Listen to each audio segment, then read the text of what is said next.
Welcome to another episode of The Dissection. Today, we're talking about the future of the Economic Freedom Fighters, the EFF, the political party based in South Africa, but also with presence in Namibia and other countries, which is led by Julius Malema. The Economic Freedom Fighters turned 11 yesterday, and their leader, Julius Malema, is one of the most popular politicians in Africa, and he's definitely the most popular politician of his age group. The Economic Freedom Fighters are indisputably one of the most interesting political parties in Africa. Whether you are in Kenya, in Ghana, in Zimbabwe, in South Africa, in Namibia, or Ethiopia, you have been paying attention to the actions, activities, policies, ideologies of the Economic Freedom Fighters in one shape or form. The big question on everyone's mind now, when the EFF is turning 11, is whether the EFF has peaked and if they can grow any further. Another question is whether or not there should be a change in leadership. Another question, third question, is whether or not there should be a change in strategy, moving from less drama, militancy, protest to more moderation to attract the middle. These three questions will be discussed in this video, and we'll go through a SWOT analysis to look at where the EFF is now. It's important, however, to start off by noting that these were not the questions 11 years ago. The question in 2013 used to be if the Economic Freedom Fighters would survive or if they would become another COPE. If you recall, COPE started in 2007, 8 thereabouts, and was this political party that contested for its first election in 2009. Started off very strong, but there were so many leadership disputes, lack of ideological differentiation, and as a result of that, the political party basically has lost all of its seats in parliament, and it started off very strong. So when the EFF started, that was the question: are they going to be another COPE? But now the question really is, can they grow to another level? It's now clear that they're an established brand with, a track record in South Africa, but the questions remain around their future.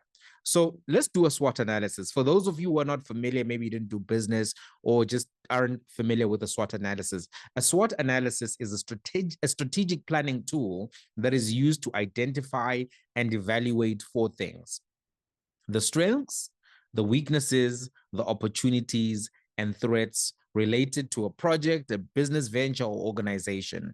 This analysis helps in understanding internal and external factors that can impact the success or failure of an endeavor. It's a useful tool. It's a tool that is commonly used. Many people can do it. I'm going to do it here. Let's see whether you agree with this SWOT analysis. Maybe you have different strengths, weaknesses that you identify, and then we can have a conversation about that as well. If you haven't subscribed to the channel, please subscribe. 75% of the people viewing this channel haven't subscribed yet. Your subscription helps others find the channel. It helps YouTube know that you love this content. We're going towards 25,000. Really appreciate your support. Let's go now into the SWOT analysis. What are the strengths of the EFF? 7 strengths that I've identified. Don't know if you agree, but let's go into them. Number 1, they have a strong brand, and that brand also has popular apparel and visibility, which is to say the red berets, the overalls, the t-shirts. There's a lot of stuff that people know is EFF and also want to wear, and they buy, etc., etc. So the brand is clear. It's got popular apparel. That's something that is very useful when you are in the political arena. Number 2, they have a clear leadership structure. It's known who the leader is, deputy leader, who the other leaders is. The EFF is not going through at this particular moment and has not really in any significant way gone through a factional type of politics, which we've seen in the ANC. We've not seen a really strong leadership challenge to any of the leaders. And as a result of that, they've been able to run their organization efficiently with a clear chain of command. Chain of command can be very important, and as we saw with the discussion of COPE, if you don't have a clear chain of command, that basically means that you are very prone to party collapse at a later stage. You can't have too many people at the front of the political organization.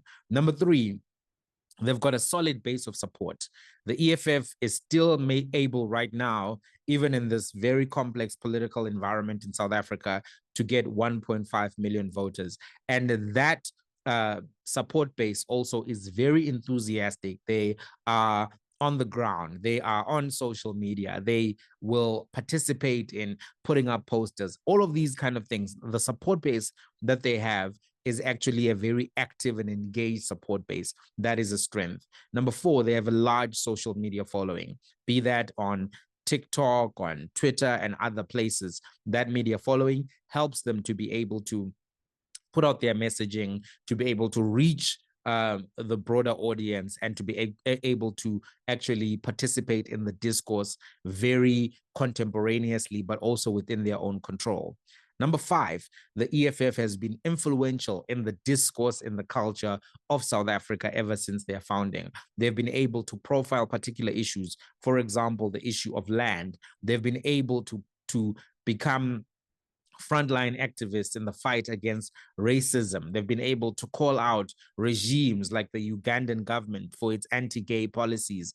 And they've been part and influential in the discourse, in the culture of South Africa. It has gotten to the point where whenever certain incidents happen, some people actually ask the EFF to come or say, where's the EFF, and look for the EFF, because they know that the EFF, if they come to that particular issue, to that particular workplace, to that particular area, there will be attention. And sometimes because of the loudness of the EFF, the particular people may change their approach in negotiation or even posturing.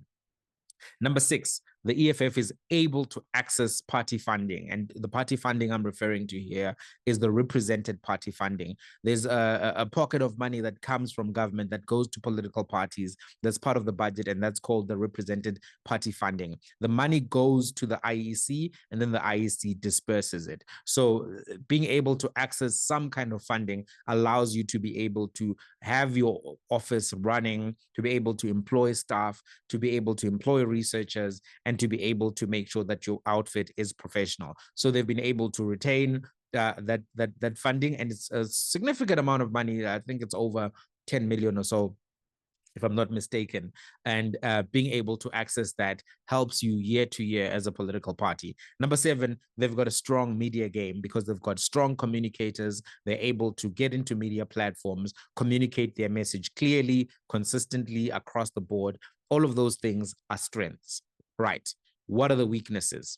There are 5 weaknesses that I've identified and I think are worth considering. Number one, they have a top-heavy leadership. So they've got big brands at the top: Julius Malema, Floyd, Shivambu, but not so many known entities at the ward level. And I think that this hurts them in local government elections. Number two, there are some contradictions that the party is being accused of, right? So the party comes and says they have a Marxist, Leninist, Fanonian school of thought, but that sometimes is undermined or undercut by the opulent lifestyles of the leaders, making some people view their revolutionary credentials or ideology as performative to just be able to gain support, popular support, but not necessarily as though they are about that life, if you will. So those contradictions lead to perceptions of hypocrisy, and that is a weakness. Number three, they've got low support in KwaZulu-Natal now and in the Western Cape. While the EFF was able to get more than 10% support in 7 provinces, when it comes to KwaZulu-Natal, they've got 2.4%, and in the Western Cape, they got 5.4%. So this low support base in these 2 particular provinces means that they were not able to really grow much in the last election. Obviously, in KZN, the change in dynamics was that the MK party took everyone's lunch, and the EFF dropped from 300 and something thousand votes to just around 70,000 votes. And that definitely shifted their performance in KwaZulu-Natal. But 2.4% is very low, 5.4% is very low, and lower than their average in the other provinces. So it's definitely a weakness. there have been criticisms of the EFF in terms of their participation in parliamentary committees. They do participate frequently in, the plenaries and all of that, but committee work, there were criticisms that came out where it turned out that members of the EFF were not going to committees, and committees are particularly important in parliamentary work. So that is a weakness that I think we must identify. Number 5, weakness is that of low youth voter turnout. It affects everyone, but if a large part of your voter base is young people, that means that, when the vote turnout is low or the voter registration is low in that particular demographic, you're going to not necessarily benefit from having lots of support there. What are the opportunities that the EFF has? 1, these young voters who are under-registered and are more inclined to vote for EFF have shown actually that they can turn out in large numbers. So we saw large turnouts at the universities during the elections. Demographic change, number 2. Over time, the ANC strong voter base is getting older, they're dying, and they're getting less politically active. Some of them are getting disenchanted with the ANC because they've not seen delivery for over 30 years. And those demographic change benefit parties which have got younger people in them. The same applies even to the DA. The DA voter base is getting older. Some of the DA voters are migrating out of South Africa. And it's very likely over time that the DA demographic support base is going to shift and change. So they have an opportunity there from the fact that even those young people who vote for them now are actually getting older and are still supporting the EFF. The EFF has got a large support base between 25 and 35. They've got a large support base between 35 and 45. They're just not doing so well with the 45 to 60 age group. And obviously, they've got a large support base between 20 and 30, but that's an underrepresented support base. Number 3, an opportunity for the EFF. Whenever there's economic crisis, the opposition parties benefit from that. So right now, we know that there's low growth in South Africa, high unemployment, high crime, low life expectancy, and low service delivery. All of these are golden opportunities for the opposition because they can use these particular developments to grow their own support base, to be able to point out that the government is failing, and also to be able to point out or argue that they have better solutions. And whenever there's economic crisis that is long lasting, that often benefits the oppositions.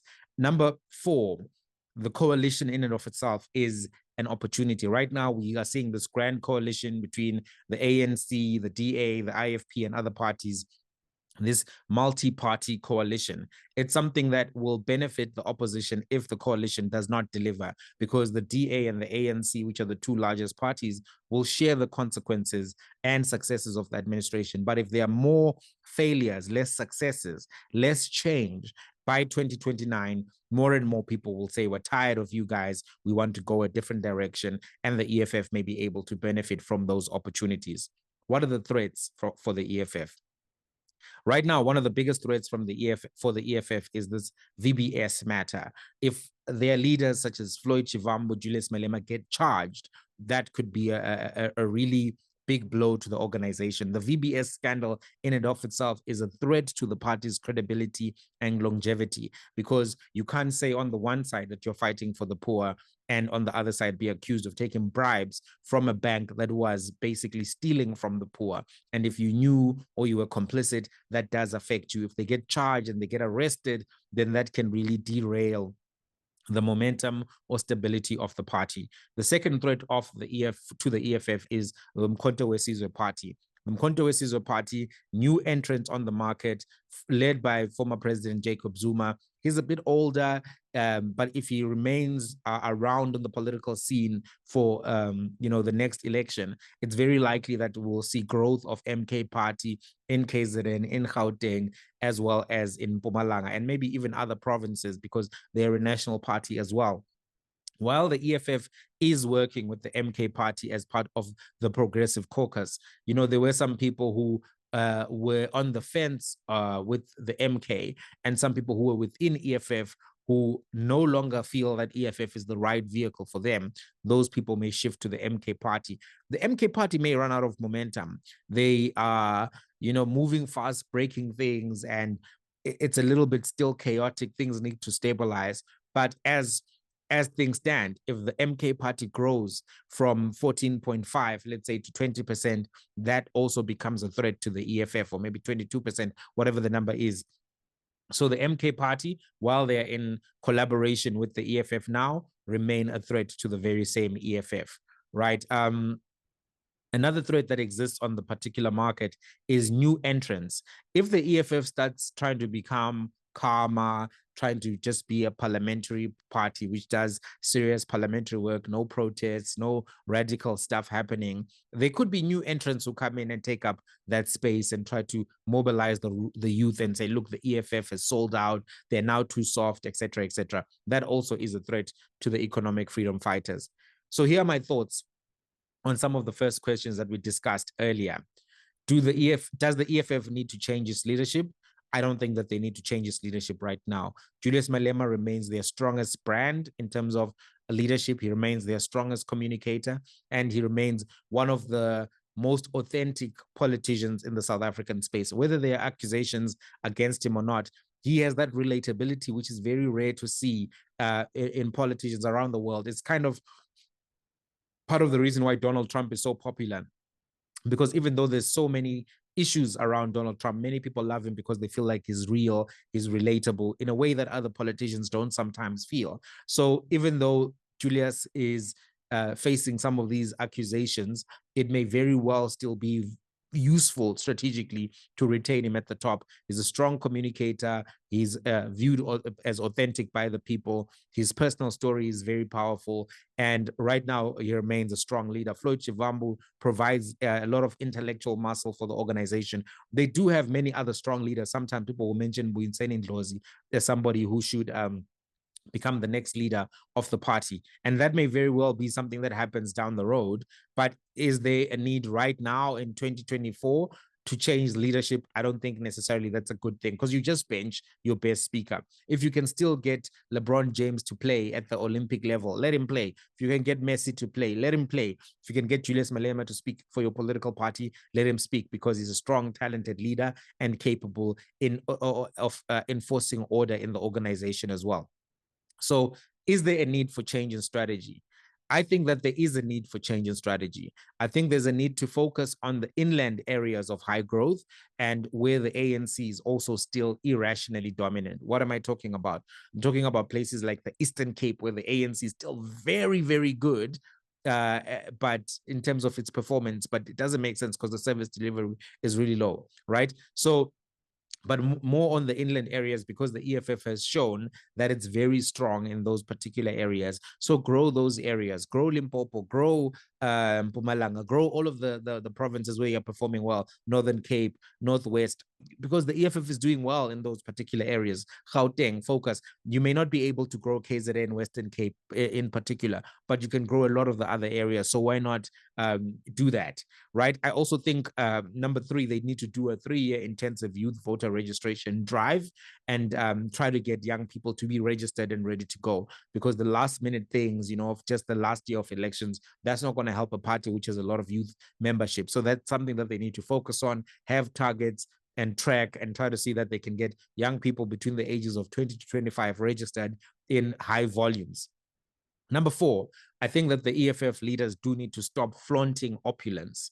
I think that leaders do need to live like normal people and not like rappers and blessers. I think it is a look which does raise eyebrows when you are saying that you stand on Sankara values, but you are all driving Range Rovers, wearing, expensive shoes and going to all of these high-end elite events. Not saying that leaders should live in poverty or anything to that effect, but I do think that the flaunting of opulence when people are poor, struggling, all of these things sometimes just doesn't resonate and doesn't seem as if the Sankara values are being authentically lived. So I do think that while there are many people in the EFF who live modest lives, some of the leaders do not, and they need to look at that.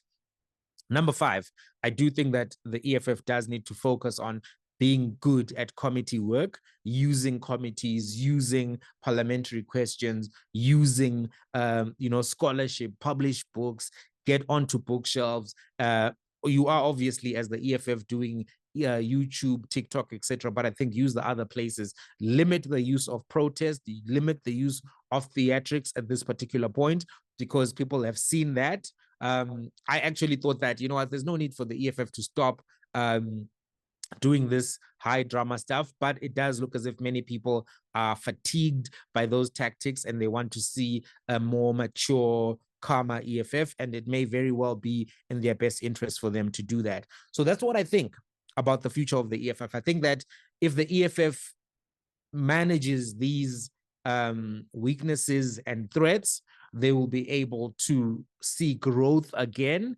But the political environment is a very complex one in the South African landscape right now. And even within the ANC, there's going to be a leadership battle. And depending on what happens there, that may help the EFF or it may hurt the EFF. But as things stand right now, I think that there's work for the EFF to do. If they can accomplish that work, they may be able to pick up some votes in the coming years. What do you think, though? What do you think about the whole EFF situation and where they stand right now? Do you think they've got room for growth, or do you think that they've peaked and they are not going to grow any further? Let's have a conversation till the next one.